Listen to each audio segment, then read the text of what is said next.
So good afternoon, or welcome back to the second session of APP 702. As we established this morning, most of you are actually accessing this as a recording. So we're going to just have a little recap, and then we're going to move forward with the presentation on writing a project proposal, research proposal. So just to identify, so you should be able to see the screen now, which is the module page with the silly penguins.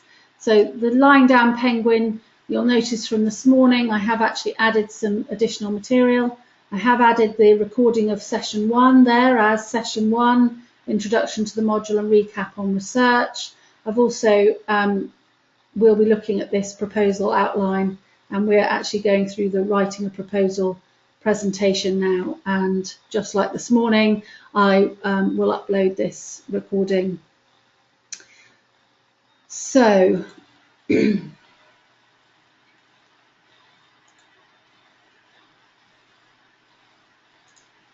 don't know why that's got a box there now. Okay. Writing a research proposal. It says a research proposal there, but it's a project proposal, research proposal. And one thing to say about writing a proposal is it follows a very specific set formula. And this is exactly what I want you to do for your assignment. So this session, although it's not purely around the assignment, this is exactly how your assignment will be set up as a research/project proposal. So writing a research proposal follows, as I said, a very distinct pattern. I'm just going to, go to the other document, which is the outline. So what I've done here is I've literally given you a presentation, and this is what we'll be going through, is the layout of your assignment.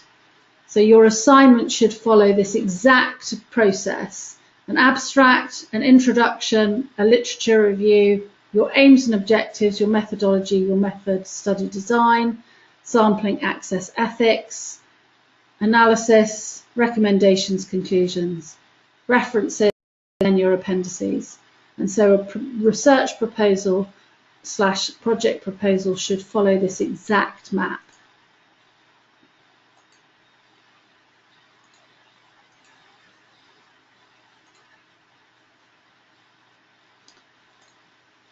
So in a research proposal, project proposal, you'll have an abstract at the beginning. When I'm writing these sort of assignments, the abstract's the last thing I do. And one thing to note is that the abstract is not included in your word count. So your word count sits aside that, and you've got 3,000 words for this assignment. So you start off your proposal with a title.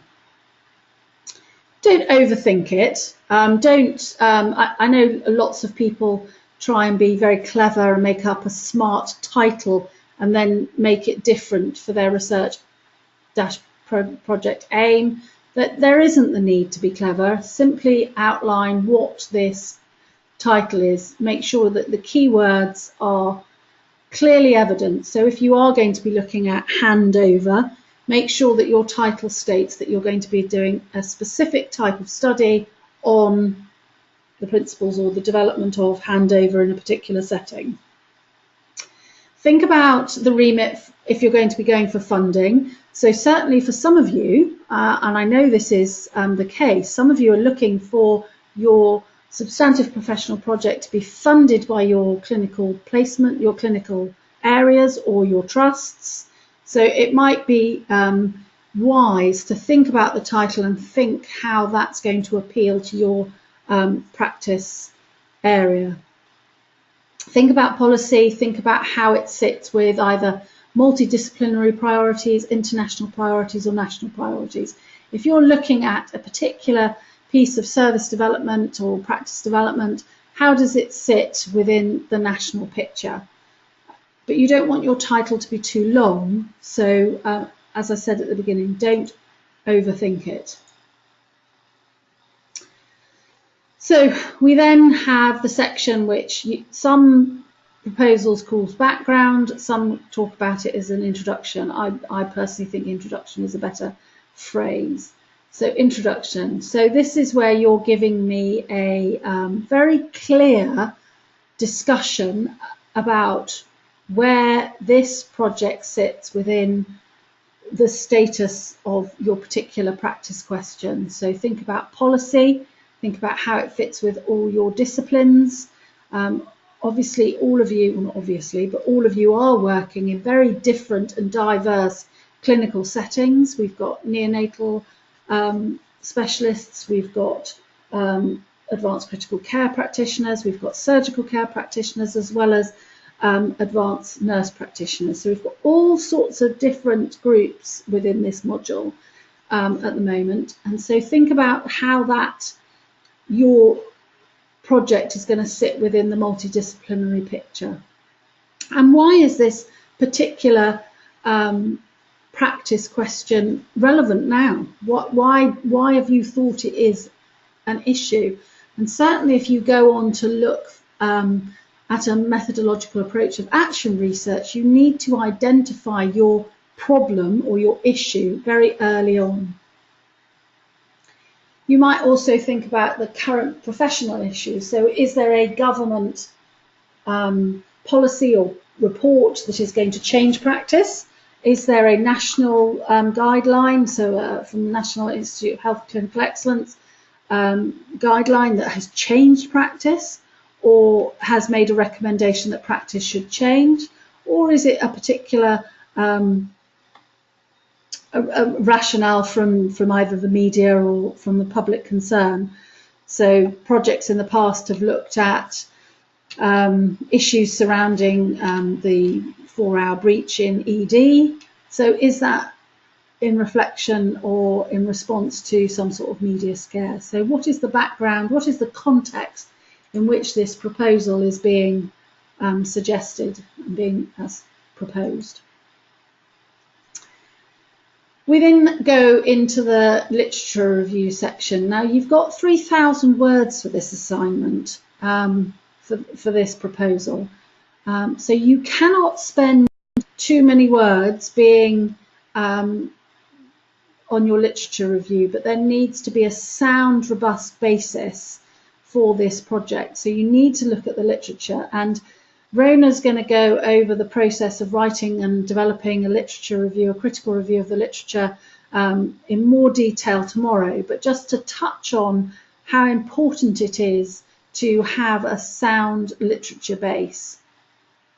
So when you're undertaking a literature review, it's those broad sweeps. You're going to look at the status of the literature at the moment. Now, some of you who have done the previous research module with me already have maybe a narrative review in your particular area of interest. But I am aware that also some of you did a literature review maybe 18 months, 2 years ago, and some of you even longer.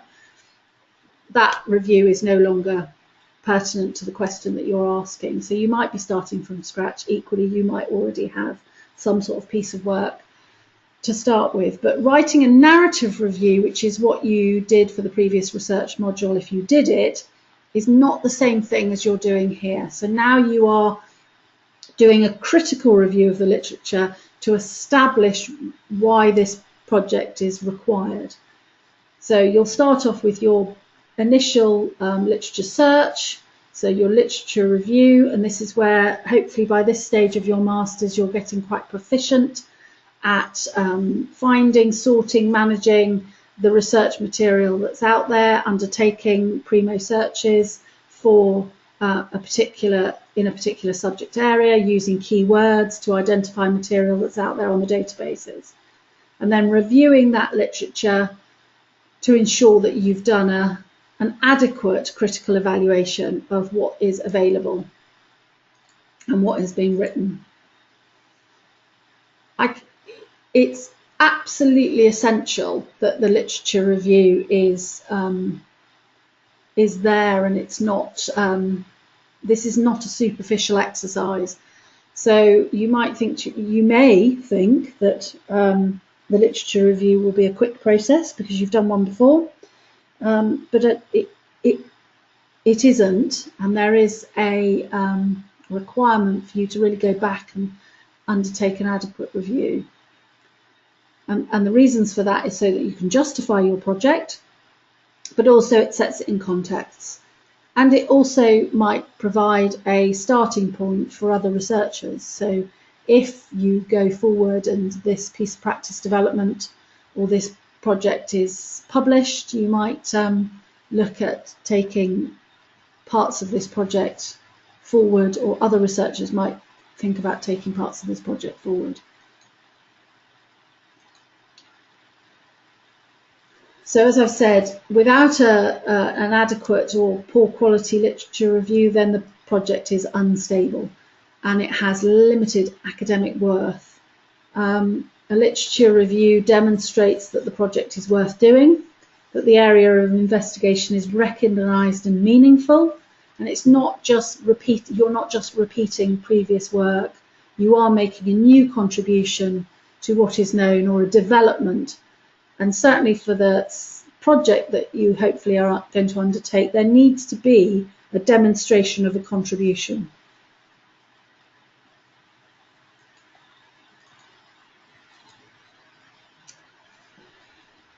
Just a brief overview. As I said, it should set the context, it should discuss past and current research, critically evaluate past and current research, and demonstrate how your project fits in and contributes to the wider issues. The students in the past have asked me questions such as, how far back do I go? What's considered to be too old? And how many references do I need? And all three of those questions are very, very difficult to answer. In terms of how far back you should go, people suggest there's an arbitrary figure of 10 years, that anything older than 10 years is not relevant. And in certain cases, and certainly in some of your areas of speciality, something that was published in early 2000s is no longer going to be relevant. Equally, there are often seminal pieces of work that have dramatically changed the way we perform and the way we practice. And so sometimes it is worthwhile going back to those seminal pieces of work and looking how literature and research has moved forward since that particular shift in practice or shift in opinion. So what we think about is that at an undergraduate, a BSc level, you're concerned with actual knowledge and the contribution and working within the boundaries. At master's level, you're concerned with potential developments. So you are meant to be contributing to the body of knowledge. You are meant to be working just at the boundaries of what is known. Nobody expects your MSc project or your MSc proposal to be groundbreaking. It's certainly not an essential part of the project. If it is, then great, fantastic. We'll publish it and present it at conference and you'll make a name for yourself. But that's not a pass-fail attribute. It's about you looking for potential developments. Obviously, when you get onto professional research or PhD level, you are much more concerned about extending the boundaries. So I've just done that as a bit of a visual. So you've got your current boundaries of what's known about a particular subject area, with your undergraduate project sits right in the middle there. So your postgraduate or MSc research very much sits on the boundary. And you might look at some of these different areas of discovery. You might fall within areas of discovery and invention, but equally you might find areas of contraction. And then PhD and professional research sits outside the boundary of what's known. So guidelines, well, not really guidelines, I would say that my recommendations are, and as I said, Rona will talk about this in much more detail tomorrow, is allow plenty of time, because there's going to be required a considerable amount of thought to develop this proposal. So allow plenty of time, start as soon as you can. If you haven't already started, I'd suggest that you start now. Start summarising everything you read, and not just the research that you read, but everything you read around your subject area, to start building what you know and what the current issues, problems are, then looking at the research and what results they've had from their particular research. So be selective and focus on the relevant material. It's always quite tempting, and I know I've done this personally, is that you start investigation, you start doing some literature searching, and you get sort of taken off on a tangent. Something interests you and you start looking at that, and then you click something else and start looking at that, and download another article and read that, and suddenly you're a long way away from where you intended to be. So try and maintain your focus. You don't have long from today, as it were, until submission, so you don't have an awful lot of thinking time. So be focused and focus on the relevant material. One would hope that these guidelines are sort of givens, but I always think it's worth mentioning. A research or project proposal should always be in the passive tense. You should always be talking about it in the third person. So there's no we, there's no I, there's no the researcher. You're talking about this project will. Ensure that you avoid abbreviations and jargon. Use good, plain English, and ensure that you use your spell check, and your UK spell check, by the way, and correct grammar. The reason I say avoid abbreviations and jargon is, as I stated earlier, some of you are working in very specific, very specialist areas. The person marking your assignment, the person reading your project proposal, and then the supervisor that you're allocated may not necessarily come from your specialist area. So do not bamboozle them with things that they may not know.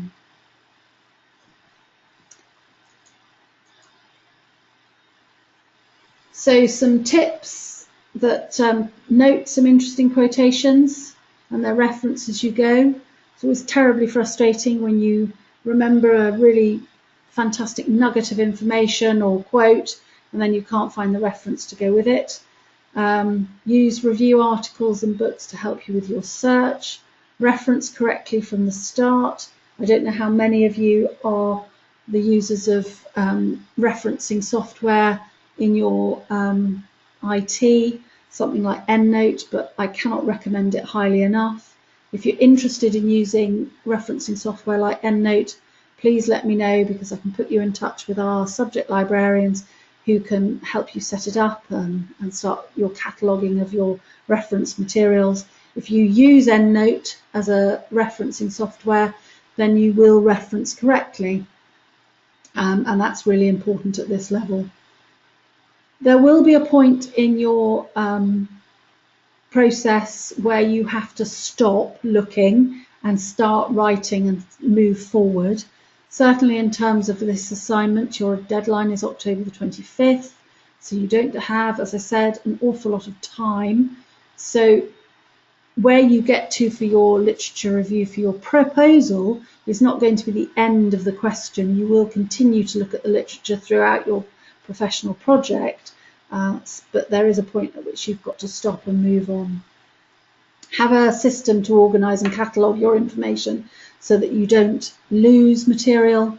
Read recognised leaders and original theorists in your field. If there is a seminal piece of work that is cited by many, and it's been the result, that seminal piece of work resulted in a change in practice, then my advice to you would be to go back to the original and not read just other people's opinions and other people's reviews of that seminal piece of work. it is really important at master's level to start going back to the original sources. At undergraduate level, I'm perfectly happy for people to talk about, in global textbook A, specialist person was cited, but at master's level, I expect you to go to specialist person. As I said, start with a broad search before you focus, but you do need to focus, and don't jump straight into the more complicated recent articles in your subjects. Try and get a background foundation before you focus down. So to recap, the literature survey, the literature review will help you place your project in the context of what you intend to do. The two main components are search and then review, and this performance is repeated many times. And the literature review will be performed during the duration of your project, where you refine and consolidate the material that you've been looking at. But in terms of your project proposal, you need to focus and simply search and review the literature.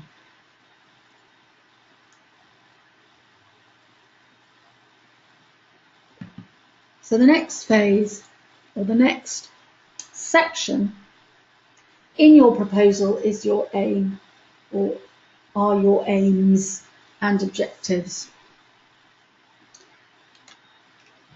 It seems like a relatively simple process to identify your aim. And as it says there, an aim is a statement of broad purpose, not too long, 40 to 50 words, or 30 to 40 words I've said there. Actually nailing your aim and objectives is actually, in practical terms, one of the more difficult aspects of the proposal. Because once you've got your aim and objectives, it is, I won't say easy to complete it, but as soon as you've decided on that specific proposal aim, the rest follows on quite nicely and goes back to what we were saying earlier about in session 1, about then the process is mapped out for you. So you make the statement that you're going to do X, and then you're going to do it by this particular methodology with this particular method, and you're going to collect data or review the material that's already available, and then there's a practice development phase to go through. But it's your aim and objectives that are so important, and we will spend a lot of time, if not the majority of the time, on Monday actually honing these and getting them really clear, the focus and real clarity to your proposals on Monday. And it would be my aim that you come, or I would like you to come on Monday if you're physically coming, but certainly be ready to share on Monday electronically your aim and objectives that you have so far, so that we can spend some time over the course of the day really refining those and making sure that you're absolutely clear on what you're going to do.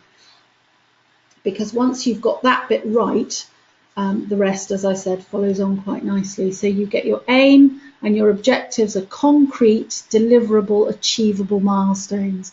And so I'm sure we've all done SWOT analyses and practice development plans and learning development plans and looked at SMART objectives and all sorts of things in our careers, whether it be personally or professionally or academically.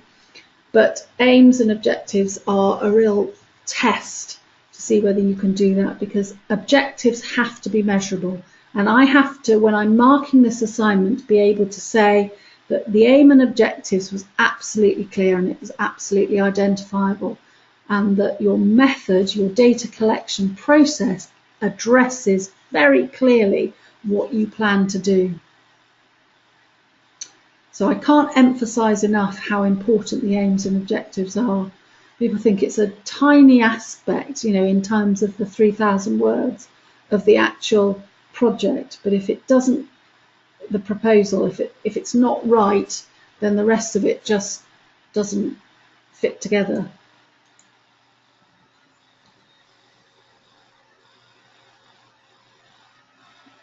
So you've got your aims and objectives, you've nailed those and they're absolutely clear. And then it will possibly be then obvious what methodological approach you are going to take. But as I said in session 1, it is then important to identify your ontology and epistemology. What is the view of the world and what stance will you be taking as a researcher, as an investigator? So where are you and what are you going to do and how are you going to do it are absolutely fundamental to this proposal. A lot of it will be a personal choice. So you will say to yourself, this is the kind of study I want to do, this is the kind of information I want to find out, and therefore this is how I'm going to go about it. And then you need to ensure that your aims and objectives and your methodology fit together. There's no point, as we said earlier, as we said in session 1, saying you're going to prove X or you're going to test Y, and then saying you're going to do it methodologically in an approach that will not address those aims and objectives. So aims and objectives and then your methodology and how they link. So the approach that's going to be taken to the research question or project question and statement or statement. So it's really, really important that you identify exactly what you need to do and how you're going to go about it.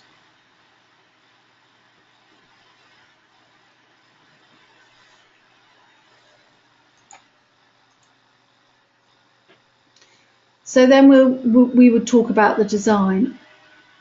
And again, aims and objectives, methodology, and then the design is going to follow. So if you are talking about investigating why people behave in a certain way, why people practice in a certain way, and you've identified that you're going to use an interpretive methodological approach and you've outlined exactly how your ontology and epistemology are interpretive.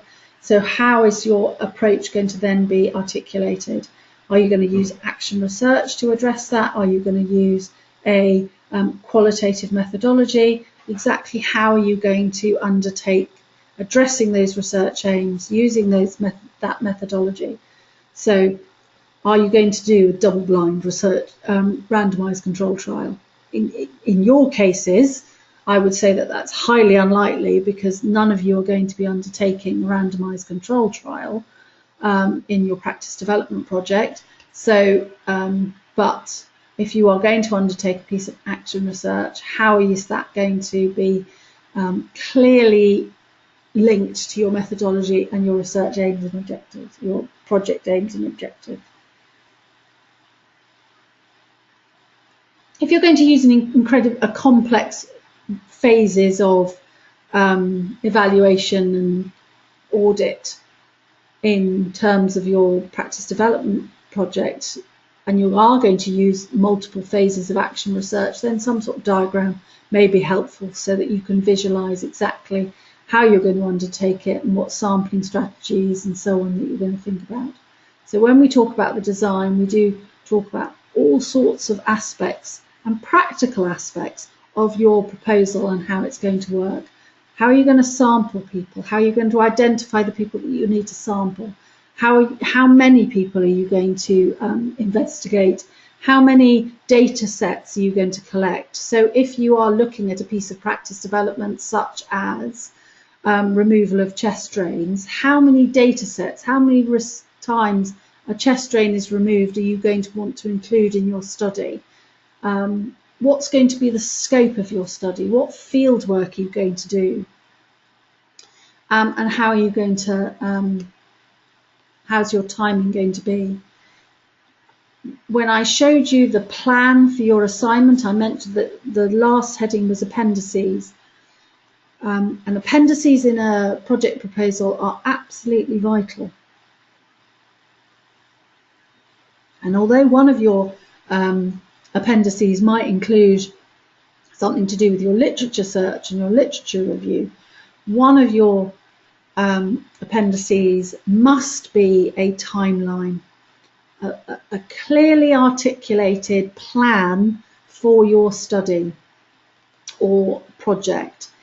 So in November, I'm going to do this. In December, and even in terms of, because you've got quite a short period of time, in weeks 1 of November and week 2 of November and week 3 of November and so on, so that you've got a clear plan. Obviously, this isn't something that you have to stick to completely, but what is absolutely essential is that when I'm marking this assignment, you demonstrate to me that you've thought about what order things need to be done in, how much time each aspect of your study needs to be given, what's going to be the progression, so that it's clear that you've thought the whole process through. This proposal is a theoretical exercise. It's a theoretical exercise in planning your project. So I'm marking, when I'm marking it, on your ability to demonstrate your understanding. When we go from this module into the next module, whoever's supervising you and so on, may make some practical adjustments. So take a pragmatic approach to that timeline and say, yes, well, you might have written that in your proposal, but actually what we need to do is this, this, and this. So there may be some changes that need to be done when we go into the real world, which is the next phase, the next module. But this is a theoretical exercise, and what you're doing here is you're demonstrating to me that you know exactly what order and when you need to undertake certain phases of the project. So in terms of methods, you will look at your study location. So are you looking at a piece of practice in your particular practice area? What subjects have been chosen? What instruments, study instruments, such as questionnaire, observation methods and scales and so on? And are you going to consider doing project pilot work? And describe your methods of data collection. We will talk in a minute about ethics. You may not be collecting what I would call original data. So you may not be collecting interviews from participants, for example. You may be collecting information from case notes. That is still data collection. Even if you are not actually interviewing the person, you are still collecting data from them. So we will have to tread a very, I don't want to say fine line for ethics, but a very specific path, I'll say it that way, because to ensure that you don't require full ethical permissions, the information that you will use for your practice development project has to be data that's already available to you and already collected. And I'm sure on Monday, when you're with us face to face, we will have multiple conversations about what that actually means and how that is actually going to work in practice. Because we can't emphasize enough how important that's going to be. You are going to be, as I said, collecting data, but you may not be collecting original data in research terms.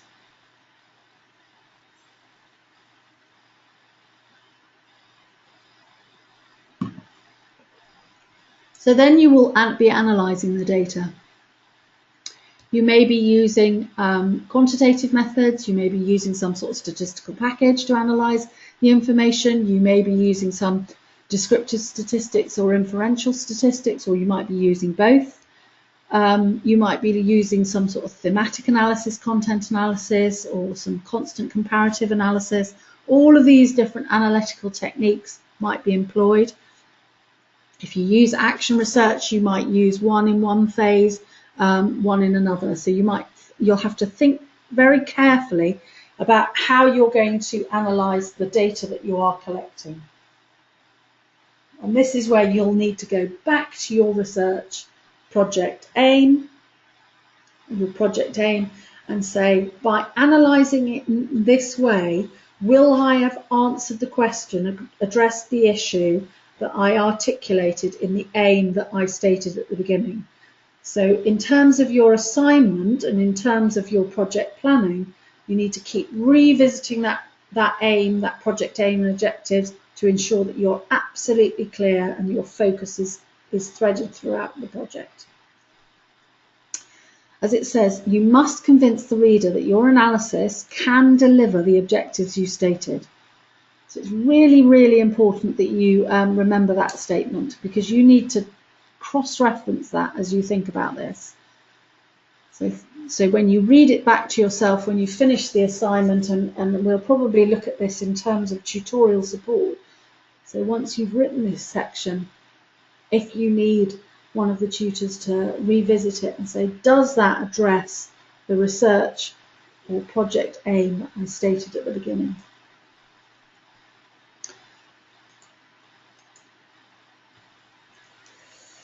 So ethics and access. The access to your subjects, the field work that you'll be doing, all of these things will need to be thought through very carefully, and you will need to articulate in your proposal how you've thought about them and how you've addressed them. Just because you are not going to a full NHS ethics committee doesn't mean that your work shouldn't be ethically sound and ethically robust. And so when I'm looking at this piece of work and when we're developing it, it will be, how are you addressing the issues of ethics? So who am I talking to? What data am I collecting? How am I going to be managing that information? Do I need consent? Do I need consent from the managers, my line manager? Do I need consent from the unit manager? Do I need some research and development authority in terms of my trust? Do I need permission from my research and development department in my trust to undertake the study in the first place? All of these things will need to be considered.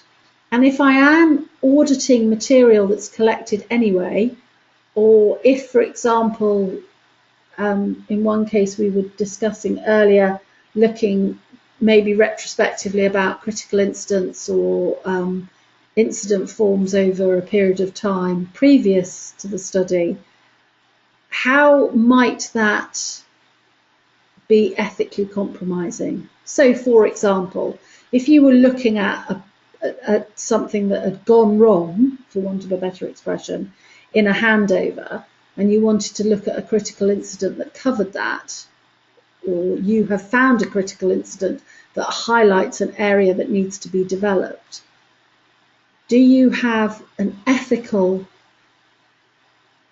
stance in terms of how you manage that information? So if you found out, for example, that one of your colleagues had done something wrong, and you now want to develop a piece of practice development to address that error, is that ethical? Is that ethical?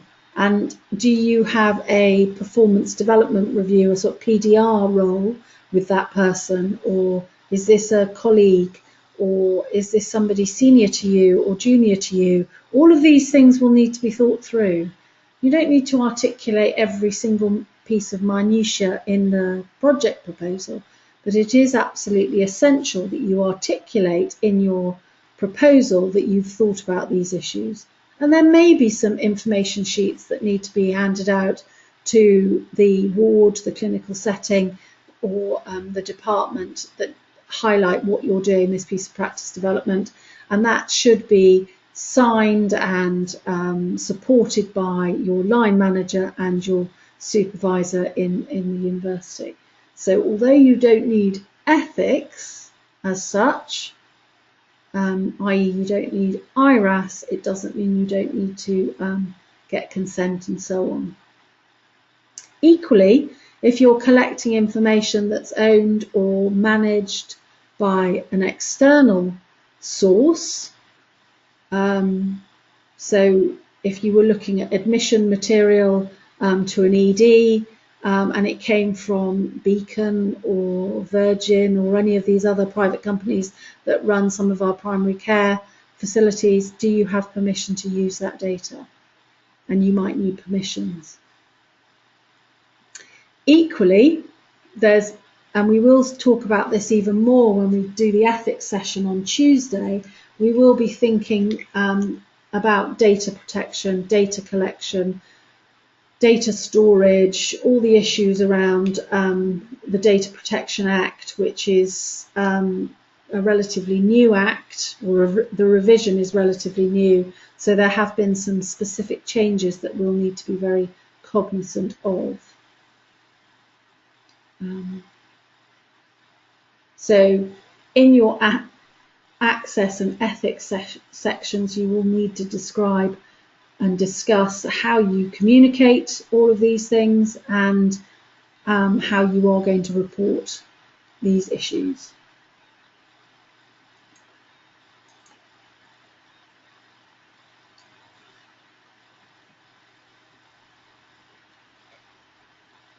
And then finally, you come to the section where you are going to talk about your recommendations for dissemination.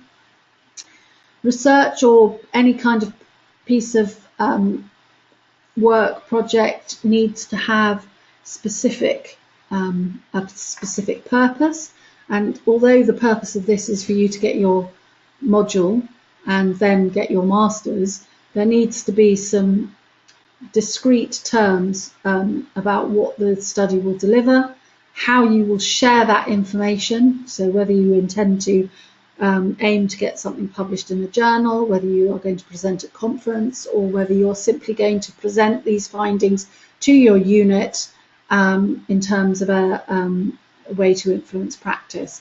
So you might present these at a unit meeting, but there needs to be some discussion about how you are going to disseminate this information and be explicit about the benefits that this work will have to a professional group, a professional practice.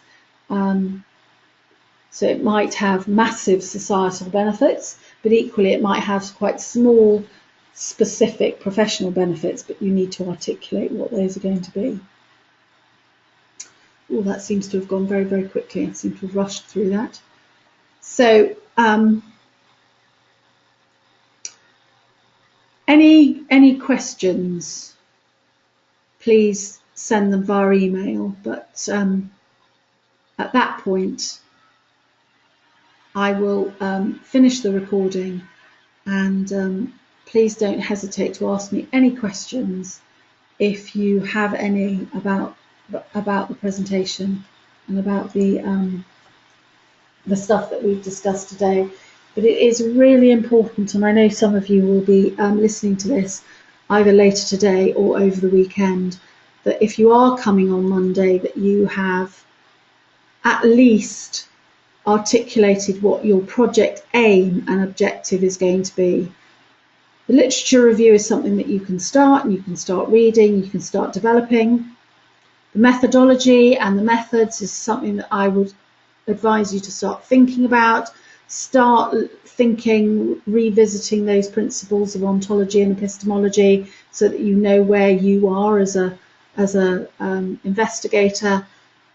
But what's important in terms of output for Monday is if you come with those aims and objectives written, and if you can send them in advance, great. If not, then come with them on Monday, or send them on Monday if you're joining us via Skype, so that we can share and develop those. On a separate note, if you are not physically joining us on Monday, but you are joining us via Skype, as I said this morning, can we please try and check that we can do that either in whatever IT setup you're going to use, and say that you've sent me an email. One thing about doing it from an NHS setting is the firewalls can be quite prohibitive, So it might not be possible to use your nhs.net email account.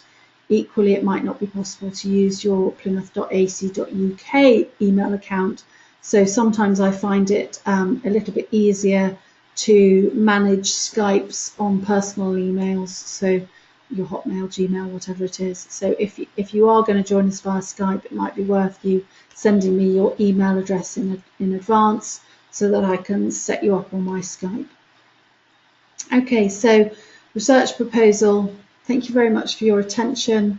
If you've got, as I said, any questions, please don't hesitate to email me, and we can address those. Okay, thank you.